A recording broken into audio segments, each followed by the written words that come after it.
This Libra full moon isn't asking you to fix your relationships. It's asking you to notice where your energy is actually going and whether you are getting anything back in return for the energy you're putting out. So if you've been overthinking and overgiving and feeling so much pressure to make decisions that you don't actually have the energy for, this chart is going to explain why. And if you stay all the way to the end of the video, we're going to tune the moon so your nervous system has a chance to get into alignment and you'll notice exactly what you have power for. Well, hey there, I'm Tara Kinden, founder of Bioenergetic Somatics, and my work lives at the intersection of cosmic rhythm, nervous system regulation, and sound. Every full moon and every new moon, we don't just get a chance to analyze this energy, we actually can have an opportunity to tune to the moon. So you're going to stay with me to the end because you know that we always have a sound attunement designed specifically for the chart at hand. So if you want to feel more grounded and centered in your energy and your body, make sure to subscribe and stay with me. Okay, before we get into the charts, let's talk about the energy that's here, how it is actually showing up in our real lives and in your body, because this moon is putting a lot of pressure on the entire system without giving a clear direction for action. So a lot of people are feeling really wired but not productive, or maybe really emotional but no clear reason why, and even tired, too tired to be able to rest. You might notice a little like tightness in your jaw or in your chest, restless legs, low back tension, maybe difficulty focusing, looping thoughts, questioning all your decisions, all your relationships, and of course all your directions. Because the key theme here is energy management, not how much do you have to give, but where is it all going and who is getting your energy right now? And are they giving anything back to you? And now you know I love me some Sabian symbols. So the Sabian symbol for this one is actually children blowing soap bubbles. Okay, bubbles are really delicate, they're reflective, and they are temporary. You don't get to control them, you can't store them, you just watch them, you get to see them form, shimmer, and then they just disappear.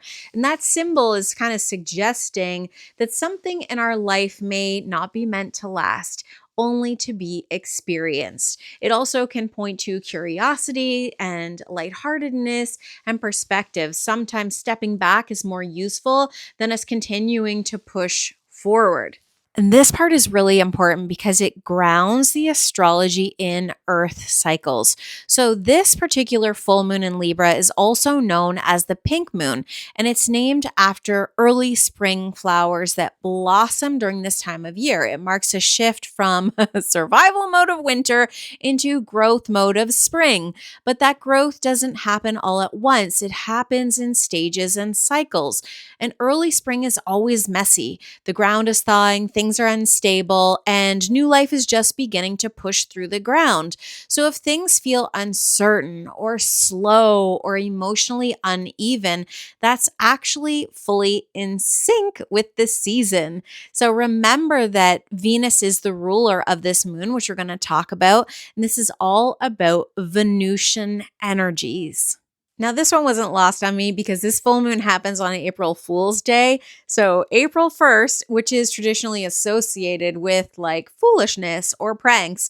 But energetically, this chart is actually the opposite of that narrative. It's about seeing more clearly, especially in our relationships, and deciding like what is worth your time and energy and attention going forward so that you're not foolishly being led in directions that are really not aligned for you. Now, let's look at all the mechanics behind this. So I want to show you the human design chart, and I'm going to show you the astrology chart to show you where this is actually landing in the cosmic rhythm, but then we're also going to land it in your bodies. Well, let us dive into the human design first. So we're going to look at the human design layout for this full moon because it's telling us exactly how the energy wants to behave in our systems, not just what it symbolizes. So the core axis here is is the sun, which is in gate 21. And then we have the earth in gate 48. So gate 21 lives in the will center. And this is about managing our energy. It's about self-regulation. It's about control of your own resources and your own vitality. Gate 48, which runs off the spleen center, is all about wisdom. So together, this axis is really bringing into us, do we trust our own inner authority, our own inner wisdom and knowingness? Or are we trying to control everything outside of us because we don't trust ourselves? Like, this full moon is very much about self-worth and self-value. It's Libra, so it has to be. Now, for those of you who are new to human design, let me just break down a couple of basics for you. This is the body graph. We're looking at the personality. We're looking at the centers. If you're familiar with the chakras, the heart chakra and the solar plexus chakras split into 2 centers apiece. So when we're looking at these centers, this human design chart has 9 centers, okay? Ones that are white, we call them open, undefined, which just means that we're amplifying the energy that's around us. And this is just a snapshot, a moment in time, this full moon in Libra, okay? So you will have your own natal chart, and that will always be what you default to because that is your natal energy. Now, this is just a snapshot on a moment in time and the energies that we can all collectively be experiencing. So this chart is an emotional projector, which means there will be an emotional flavor to it. And projector vibes is this wise owl who is almost like a director of a movie who can see who belongs in what place, who would be amazing at certain things. So we're all going to have that little bit of inspiration. And you can even think of it as an inspiration. You're getting this like inspiration for a moment in time to be able to utilize different kinds of energies to see how it lands for you. So we're going to all be experiencing the openness of the root, which can put us under pressure. Now, we also have a lot of gates. These are gates being activated off this center, which is undefined. So we're amplifying the energy of pressure to get things done. We also have an open head center here.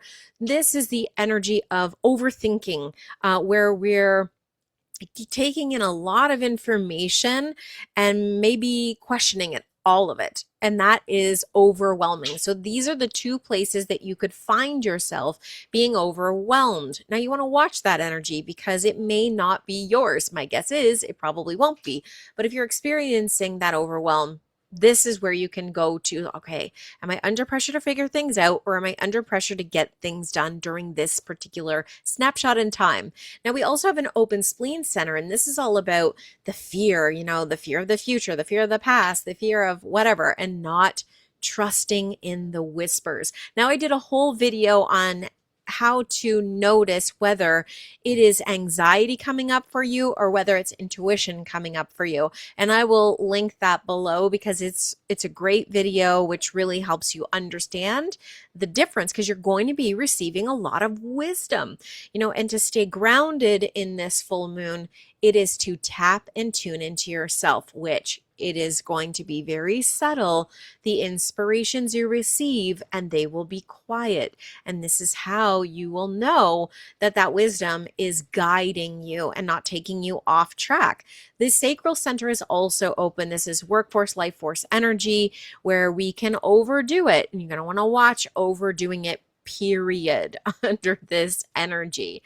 The heart is also the G center, open, undefined, where we're going to be amplifying the questioning of like, oh, am I going in the right direction? Is this the right way?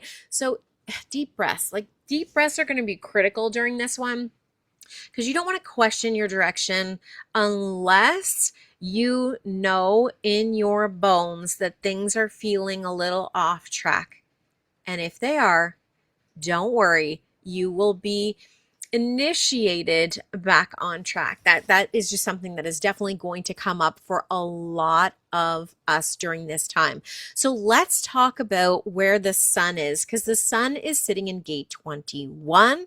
Gate 21 is the will center, and this is sometimes called the manager because its highest expression is really about self-government. Okay, not controlling other people, but learning how to be in control of your own energy, your own commitments, your own boundaries, not committing to things that you're not lit up by or incapable of actually fulfilling. That'll be really important. Okay, this gate, when it's activated by the sun, can bring up issues around power, responsibility, and who's actually in charge tends to come up, bubbling up during this time when the sun is there. Remember, sun is about our vitality, our identity, our direction, what really lights us up, and we want to watch. Am I overextending myself? What am I responsible for, or what am I becoming overly responsible for that isn't even mine? What am I trying to control as far as outcomes go that I don't feel secure in? And that's important. Now, when we move it into the earth is in gate 48. This is the gate of depth and wisdom. It's like a wellspring. And with the earth being here, this is an opportunity to really look at where you feel inadequate. The sense that you don't know enough, or that you aren't enough, or that you're not ready enough. All of that can bubble up here. And so while the gate 21, which is where the sun is, wants to take charge, the gate 48 is making sure you actually understand what you're doing. And the oxymoron here is that even if you don't feel ready, even if you don't feel like if you can have the faith and trust, you will know in the right moment at the right time. And that, my friends, is the challenge. So this combination can really create hesitation and overthinking, or waiting for certainty that will never come. You kind of have to take the leap of faith. And I really hope you do, because it's important during this full moon, especially for women and feminine energy, to take that leap, even if there is no safety net, even if you don't know. Obviously, I am not giving you advice. You need to tune into your own circumstances before taking any kinds of leaps, to just feel into, is this an opportunity that I'm ready for? Yes or no? And then be like, if I stretch a little bit, could I do this? And if there's an excitement there, then it is a yes. If you're not ready and the things aren't aligned and you really know that in your bones, it is a no. So use your own judgment here. You are the boss. Now let's talk about the nodal axis, because this is another one here. The nodes are important. They are life direction. When you get to midlife, we flip from our south node into our north node. And this is usually around your Uranus opposition time, which is 38 to 42-ish. That one is a really pivotal moment for people in their midlife before they enter into Chiron. This is where things get electrical. And the nodes they tell us where we're coming from, what we've learned, what we've gleaned, and where we're being pushed or pulled into. So the South Node is in gate 40. This speaks to old patterns of hard work, providing, carrying the weight of responsibility, the need to withdraw, to recover. It's the energy of, no one else can do it the way I can. I'll just do it myself. Where the North Node in the gate 37 is moving us into peace, cooperation, trust that there will be mutual support, that relationships that we step into will feel more like agreements and supportive collaboration rather than obligation. We need that feeling of support right now. And if you don't have it, maybe this is an opportunity where that shows up more fully. How exciting. So this is really a shift for the collective from feeling like we've been surviving in the contracts we've had with others into more conscious connection. So you can ask yourself here, are your relationships built on reciprocity or on duty? And hopefully it'll be on reciprocity, or maybe you're looking more to the idea of, what does it feel like to have reciprocity in my relationship where people actually give back to me? If you're a woman who is strong, overgiving, overdoing, and all of those things, this is going to feel like the icing on the cake as you step into this energy. And you have to allow yourself to be able to receive it, and not, that challenge of receiving is something that women who are so over responsible struggle to do, is receive that kind of support. Now, Mercury. So this moon happens on April 1st. April 1st is a Wednesday. When I'm looking to my calendar, Wednesday is Mercury's day. So I need to talk about Mercury because it's his day that this is happening. And of course, that the fact it's on April Fool's Day is not lost on me. So Mercury is sitting in gate 63. Gate 63 is up in the head. And remember, I was telling you, you may have pressure to be figuring things out. And with Mercury there, he's going to show us how our mind is operating. Gate 63 can have its doubts, not negative doubt, but just investigatory doubt. And this is where we are questioning and testing, and we're looking to find the patterns of what isn't quite adding up. And this is the mental energy of a scientist, not a worrier. So if it doesn't have the clear answers it's seeking, it can do a loop of self-doubt. It can do a loop of, this isn't going to work out. And under this particular influence, people can find themselves analyzing everything: conversations, decisions, relationships, trying to determine what is true and what is not true.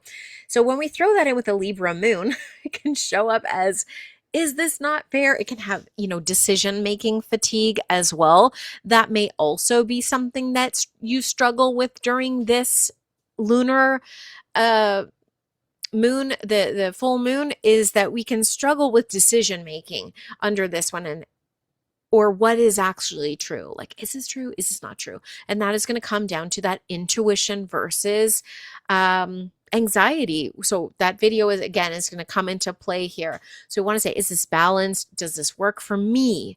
Does this work for me? Am I doing this for somebody else? Am I doing this for me? Okay, because that head energy is going to be busy, busy Lizzie. Now let's talk about Mars. Mars is still in Pisces, and I'll show you that when we get to the astrology. But when he's in Pisces, he creates a little bit of a clusterfoodle because he's almost trying to run a marathon underwater, which feels impossible. So when he's here, he's really pushing us into new emotional territory. And it's the energy of learning through experience, not through theory. So it's the kind of energy where maybe you've read this in a book and you intellectually understand it, but there's an element of your body needing to catch up, your emotional self needing to catch up. And this gate can totally feel messy because it involves an element of uncertainty. It involves strong feelings and situations you may have never navigated before. This is not comfortable growth, and that's how the best growth happens, is in, getting comfortable in discomfort. So that's the invitation that Mars is bringing to us. I'm just going to show you where he is here. So he's hanging out here in gate 36. So awareness is key. Now Jupiter. Jupiter is important because Jupiter is now direct. Jupiter is in gate 53, pardon me. Right here. Okay, so gate 53. Where is gate 53? It's down here in the root. Remember, under pressure to seed something, because in the root is where we plant things in the dark. Now, Jupiter is expanding whatever he is touching. And gate 53 is literally about beginnings. It's about starting new cycles. But beginnings don't ever arrived in full formation. They always kind of start small, a small little prick of a pinprick of light. And they are generally, when they're starting, a little unstable, a little unfinished. We don't really know where it's going or how it's going. So while something may be ending, something else is quietly beginning. And here's the hope in this full moon is this is where the seed is being planted. So watch where you're feeling pressure to force into something new that isn't fully baked yet. And I like to think of this energy as well as like if you were baking cookies and you've got the cookies in the oven, you got the light on, you can see that they're cooking, but you're like, maybe I should just open that door just to check. Well, every time you open the door, pre-cook, you're letting the heat out, and it's going to take that much longer for it to grow and to finish. Now our cookies are growing, just saying. So as this new thing is starting to begin quietly, and you can't quite see whether it's fully baked, stop opening the door. Just trust that it's working out. Jupiter just wants to expand what is the highest and best good for you. So focus your energy and attention and really check in with the mind to make sure you're not trying to pull something out yet that isn't fully baked. Okay. I want to talk about Saturn because Saturn is also really important during this one. As we know, Saturn has now moved into Aries. Saturn has separated away from Neptune. Oh. And we have this energy of Saturn being in gate 17, up in the ajna, the third eye. This is it's vision, but it's also the element of the filing cabinet. The ajna is the filing cabinet where we throw in all of the things that we've ever had happen to us in our life. And Saturn brings pressure for us to mature. When Saturn is in gate 17, the pressure lands in more of the mental realm. And this is where strong opinions can really show up. Old ways of thinking, rigid thinking, and the need to justify your stance on something, on your perspective. Okay. The cool piece about him being here is that the sun was just here the week before. So the sun kind of illuminated this new path, maybe new perspectives for you.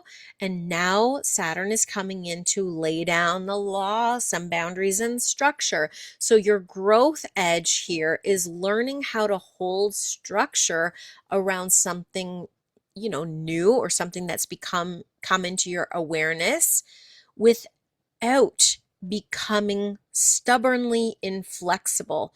Just be open if you can be to these new ideas. It doesn't mean you have to agree with everything, but just like curiosity.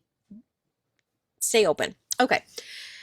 Now, when we're looking at the outer planets are our Uranus, our Neptune, and our Pluto, and of course, Chiron. So Uranus is still in gate 8. He's been here for a while, but he will be moving soon because he's going to be moving into Gemini. And the cool thing with the gate 8 is about fulfillment. It's about our authentic contribution, how we finally start being ourselves. Like this is the authenticity gate, bringing something unique into the collective. It's you being your fullest expressive version and uniqueness. That is the gift of Uranus shaking up this gate for all of us. That gate 8 runs off the throat too. So this is like maybe for some of you, it's speaking up. It's saying the things you want to say without feeling like you can't be you. Okay. Now, Neptune in gate 25 has been in gate 25 for a while. This is the gate of a spirit. This is this pure innocence and what is beneath the surface, what is beneath the noise. What do we really want to align with in this higher version of ourselves? Neptune is in Aries, really pushing us forward. Saturn was here, Saturn moved out, but Neptune is still here right now, bringing in this opportunity. Pluto is in gate 41. He's been there for, he's moved into this gate as of the last few months. And now, he is really asking us to start a new cycle, which you all know we're in. And It's us using our own imagination to create something incredible, to create something that we desire, to really pay attention to what we are putting energy into and what we feel pressured to do and create. Now, Chiron is conjunct Eris in gate 42. Gate 42 is the gate of conclusion, the gate of completion. There is an emphasis here on completing something that began a long time ago.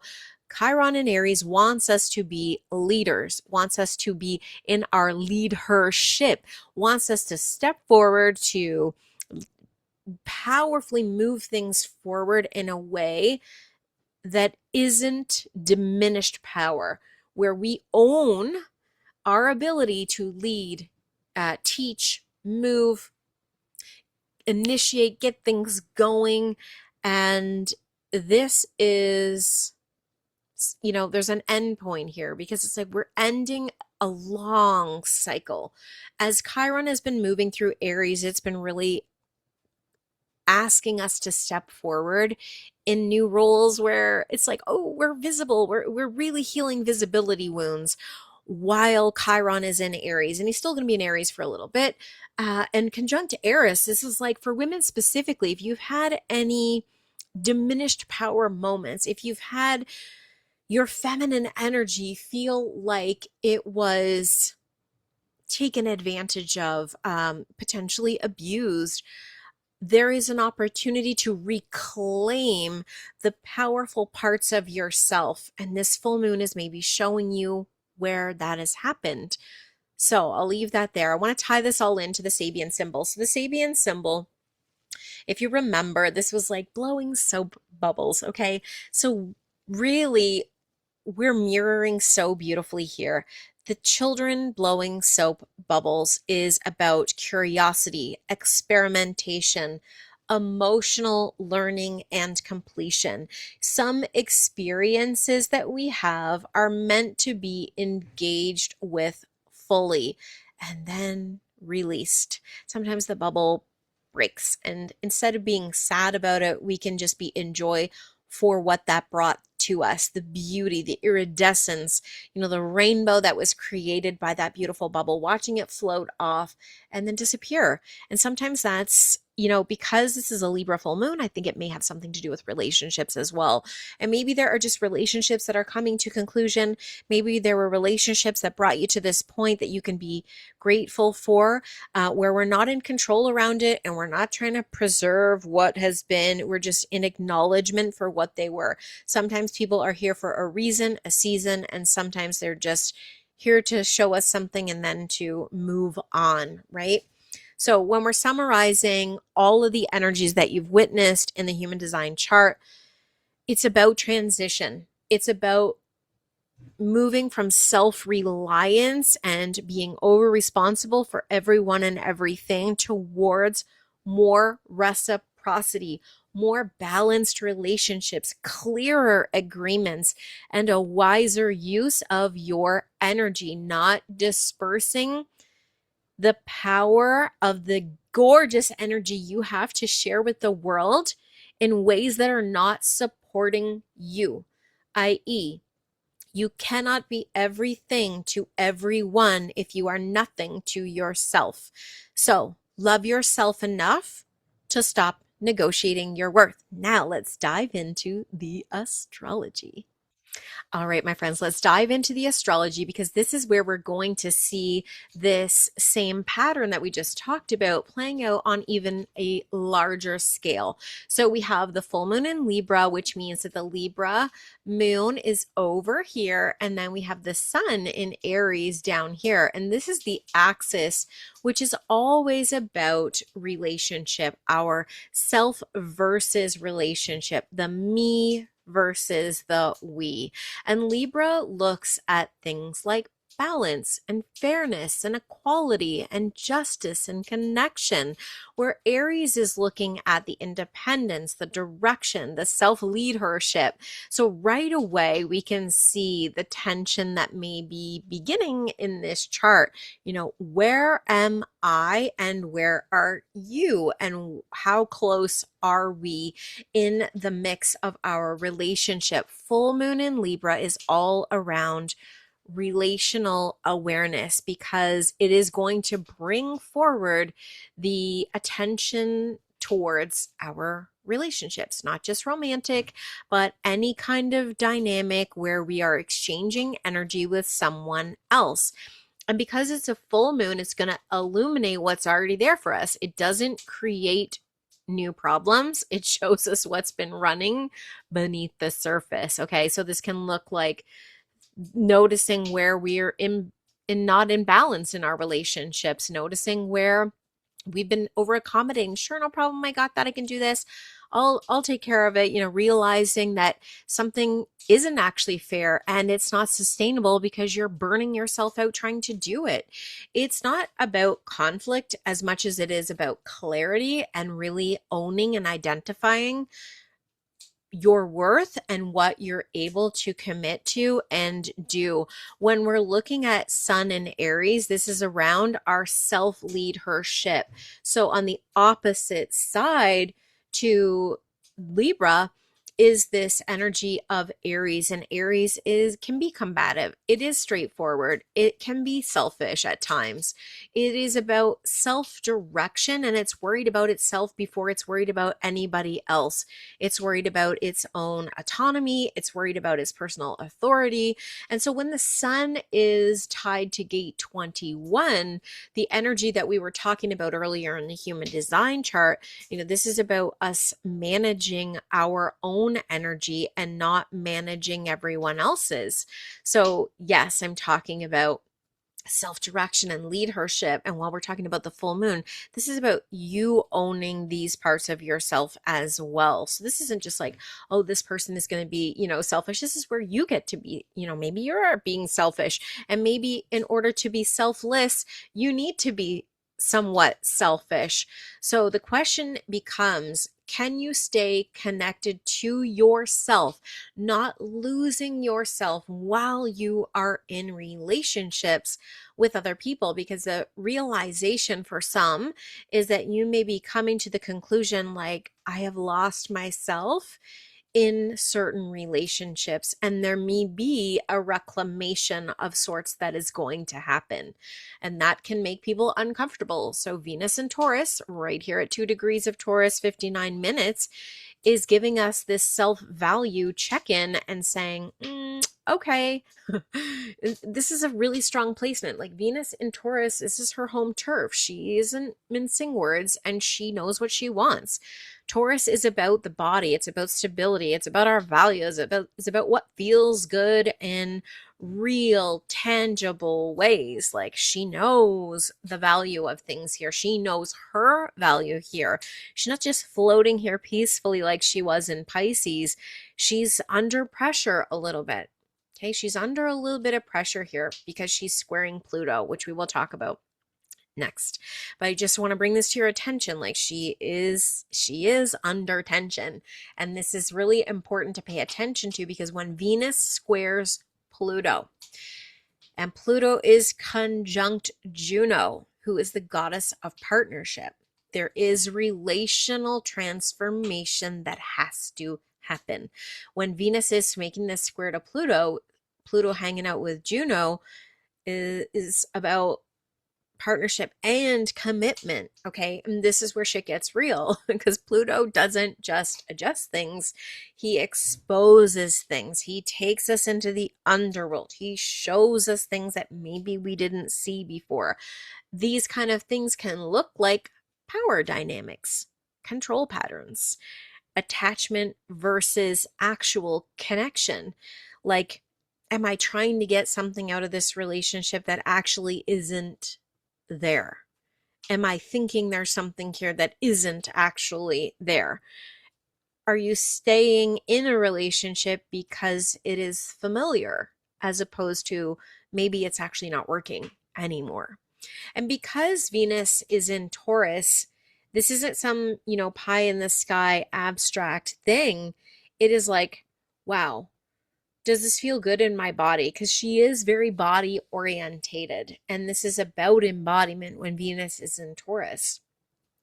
Does this relationship support me? That's the question.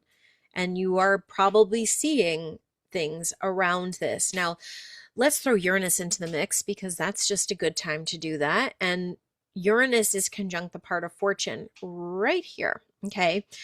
This is where we have a little disruption in our comforts. Okay. Because it's Taurus as well. They are in Taurus and they are making a trine to Juno and Pluto as well, even though it's out of sign. So this is a turning point. And Uranus, again, he's the disruptor. He's electrical. He does fast, quick, serendipitous things at times. And so it's where he's disrupting what has been stable, but what is no longer aligned. It's always for our greatest and highest good, even though at times it doesn't feel like that. So things that maybe have felt secure for you may suddenly start to feel questionable. Like, is this actually safety, or am I just, glazing something over? Maybe I have my rose-colored glasses on around this piece. And this is about a course correction. So you may be noticing that, you may be feeling that, and it's right on time. Don't fret. It's all good. It will work out. It always does. But it may be a little uncomfortable. But it is for you to see whether the relationships are sustainable or not. Now, Mars is still in Pisces. And if you remember me mentioning in the human design, Mars in Pisces is like running a marathon underwater. He is conjunct Pallas Athena. And I just also let's talk about this. The goddesses, Eris, Pallas Athena, Juno, and Vesta are all hanging out with masculine planets. They are supporting this transformation. So you can lean into the goddesses knowing they got your back. They're here to offer you support. They're here to offer you wisdom as you are navigating what could be seen as a relationship shit show. All right. Now, Mars is the planet of action. Mars rules Aries, and the sun is in Aries. Neptune is in Aries. Saturn is in Aries. Eris, Chiron are also in Aries. So this is where, until after this full moon, I would say until the 9th or the 10th, when Mars moves into Aries, his home turf, we won't see forward momentum. So we're just going to be kind of baking with things over this next few weeks or 10 days to give us an opportunity to be with the things, and with the feels. This is why we're going to be having a lot of action in our emotional field. We're going to need to figure out how to move with this energy. So Mars being the planet of action in Pisces, it's not that he's got a direct linear path. We have to move our emotions and our intuition through the body. There is no other way out. You are going to have to feel the feels to heal the feels. Okay. Pallas Athena is here offering intelligence, offering wisdom, but it's not logical intelligence. It's intuitive, insightful intelligence. It's instinctual. So you could feel a little less decisive. You could feel more sensitive. You could be aware of things that you can't explain, and you don't need to, because Mercury is also in Pisces, giving us this you can't find the words. You don't need to make decisions. Okay. So I want to just preface this as well, that you will be having insights and new illuminations around relationships, but maybe it takes you the 10 days until that Mars dries out a little bit before you take any action. So don't feel like, I've got to take action right away. No pressure. Remember, we've got pressure from above and pressure from below. And you want to make sure you're not making decisions because you feel under pressure. You want to make your decisions when it feels warmed up and aligned. Okay. It's not a time to be forcing action. It's a time to just read the field. What is the field reflecting to you? All right. Chiron and Aries, as I mentioned over here, they were hanging out with Venus before they got to this point. So beautiful Venus cleared the pathway here. And now when we have Chiron and Eris together in Aries, say that 5 times fast, Chiron can bring up our wounds, our deepest core wounds. And then Eris is bringing forward what we've been ignoring, what we've been pushing aside. So, together, what is resurfacing or just surfacing in general can be identity tensions, anger that has been repressed and underexpressed or not expressed at all. And this can be where parts of ourselves that we've been setting aside that we're going to get back to later, we keep smoothing those things over. Yeah, you can't keep pushing them down. They're bubbling up, they're coming up, they're feeling all kinds of fiery. And this is not where we want to be in reaction mode, but it's just recognizing the truth that's there, reading the field, moving through the issues in the tissues, and noticing, like, if you're getting triggered or fired up, what can you do to support your system? I mean, Bach flowers can be your best friend. Go out and get some rescue remedy. You're gonna need it during this full moon. You can order it on Amazon. You can get it at any health food store. Like, this stuff will be one of those things that could just support your emotional self, because we're going to be feeling all the things. The feelings are coming up. Let's talk about Mercury. Let's talk about where he is with the North Node. He's down here. Vesta's between them. The North Node, Vesta, and Mercury. Vesta's our heart fire and our heart desire. She's there supporting us in our growth. She's there supporting us in our new direction. She's there supporting Mercury, saying, okay, listen, what feels good? What are we excited about? You know, all these ideas that are sparking, what do we want to do with those ideas? We don't need to figure out exactly where we're going to go with them, but we can play in the space of excitement around them. Mercury is really active and he's being tied to these two. This is about focus. It's about focusing where your mental energy is going and watching what you are feeding yourself mentally. Because where your attention goes, your energy flows. If you are doom scrolling, if you are spending too much time online and it isn't making you feel good, if you're watching the news or if you're being fed the news by certain individuals in your life, this may be where you set some boundaries around that, because it could feel like, this is, we're not ignoring what's there, but it's also recognizing how what's there really makes you feel in the moment. And if it makes you feel so shitty you can't function, that is problematic. Period. It's not about sticking your head in the sand. It's about recognizing what you actually have control over. And the only thing you ever truly have control over is how you respond to things. So, yeah, your vibe, man, your vibe is the most important thing. If you're being pulled in a certain direction and that feels really good, just lean into that. You don't need to rush towards it. Just like lean into it. Remember, this is the pink full moon. Okay. The pink full moon is about spring energy. It's about not being polished. It's about being transitional. It's about being a little bit messy, a little bit muddy. It's like the ground is thawing out and things are kind of unstable. We don't really know, like, there's still a little bit of ice. There's still a little bit of water. There's still a bit of this. The new growth is just starting to come through.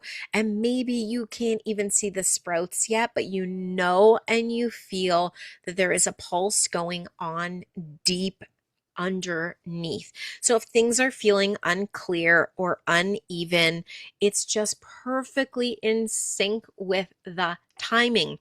Not everything is going to be formed yet, and that is okay. Remember, April 1st is also April Fool's Day. So you could think that you can see something clearly, but maybe you're not. Maybe it is confusion, and that's probably the oxymoron of this one, is that this is a day that is associated with confusion and tricks. But this chart is seeing things very clearly. So don't get confused in your relationships. If you're seeing something clearly, don't doubt what you're seeing. You're probably seeing what's real, and you're seeing what's not actually working anymore. And you probably don't want to take it forward. So From the astrological perspective of this chart, this full moon is really asking us for a reset in how we want to relate to others, what we're actually now seeing, feeling, witnessing. How do we want to be the me in the we? Not through a sense of like forcing things forward, but through a sense of peace, a sense of understanding, a sense of potentially acceptance. And with this clarity, we're going to be able to manage our energy so much better. Now, I just want to wrap all of this up in a tiny little bow because you've seen the astrology, you've seen the human design now. How are we going to land this in the body? Let's dive into our tuning to find out. You waited this long and now we are ready. Okay, so as we're putting all of these pieces back together, the core message is very simple. Love yourself enough to stop negotiating your worth. Not through any kind of confrontation or through withdrawal or ghosting anyone, but through very clear energetic boundaries. And because this isn't just mental or emotional or physiological, we're going to have to integrate the vibes through even more vibes, some frequency and sound. And this is the part that I call tune the moon. So you can allow yourself to settle in, get comfortable, unclench your jaw, drop the shoulders down, and find a place that feels really comfortable for you as we lean into this portion of the video.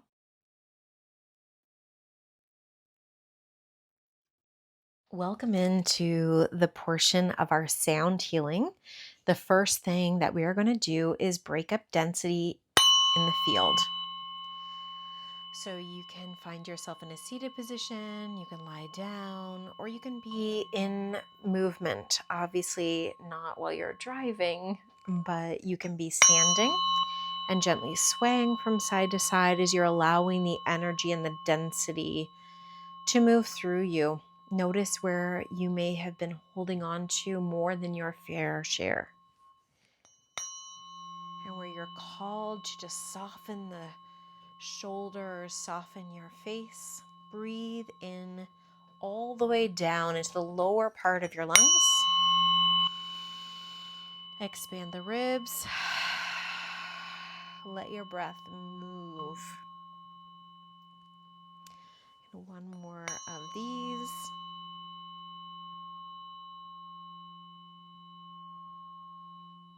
And then we're going to tune into the emotional parts through the moon. Just noticing how that lunar energy wants to land in your body. If there's a specific location or place,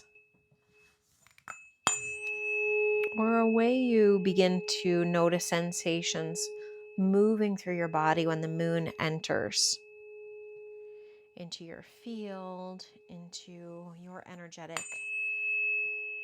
self.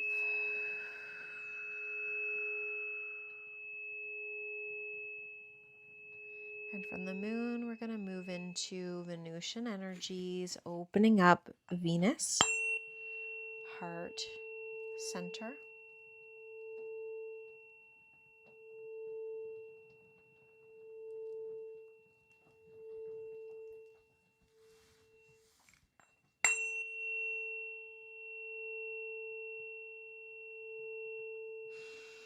Don't forget to breathe. Letting your heart open up here. And we're going to call in some of our solar energy by inviting the sounds of the sun. More robust, more energized, more vital. Feeling that vital life force charging through the veins, charging through your field.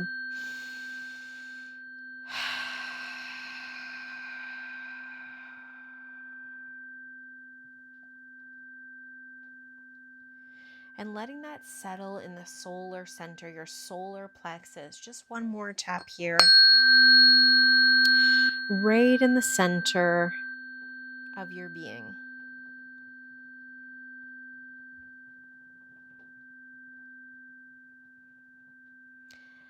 And now I'm going to open up into the goddesses because we have Juno, we have Vesta, we have Pallas Athena, and we have Chiron. But I'm going to work on the goddesses first. So we're going to come into Pallas first, and I'm going to use the moon to activate these. So let's start with Pallas, Vesta, Juno.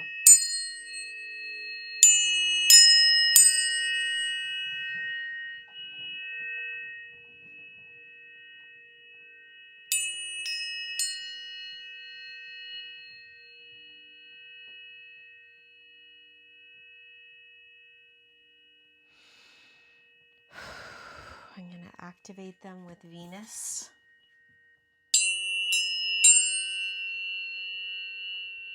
And you can begin to feel that divine feminine energy rising.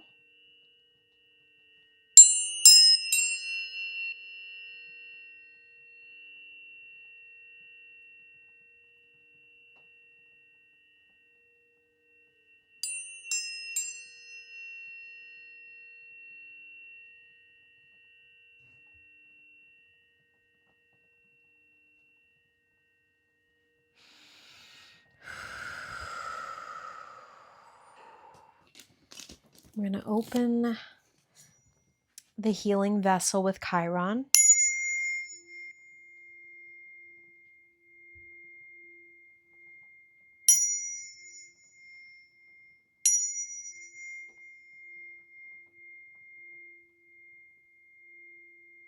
Take a deep breath in.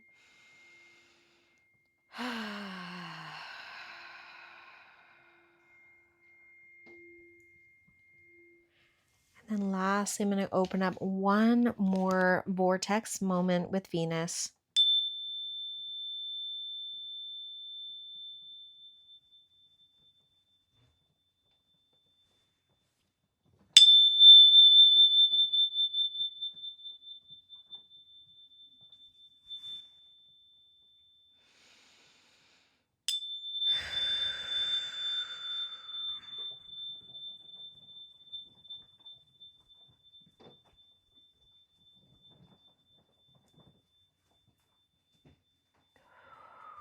And I'm going to ground us down into the earth lastly.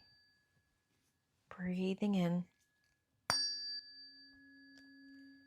You can feel that grounding, solid base.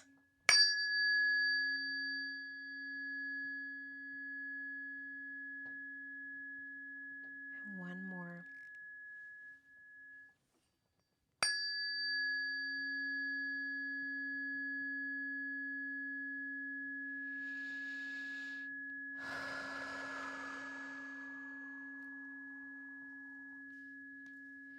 Deep breath in. So let yourself notice what feels different, even if it's just subtle. Full moons bring things to the surface, but that also helps us to release what has run its course. And this moon isn't about big dramatic endings. It's more about just quiet recalibration where we're deciding, where do I want to put my energy? Who do I want to put my energy into? And then allowing that to unfold over this next little while. And always remember who you came here to be, especially under this pink full moon. And I'll see you in the next video. And if your mind is spinning or you're stuck in overthinking right now, I have a video that can really help you to understand why we live most of our lives in our heads and how to shift from there back into your body. And you can watch that one right here.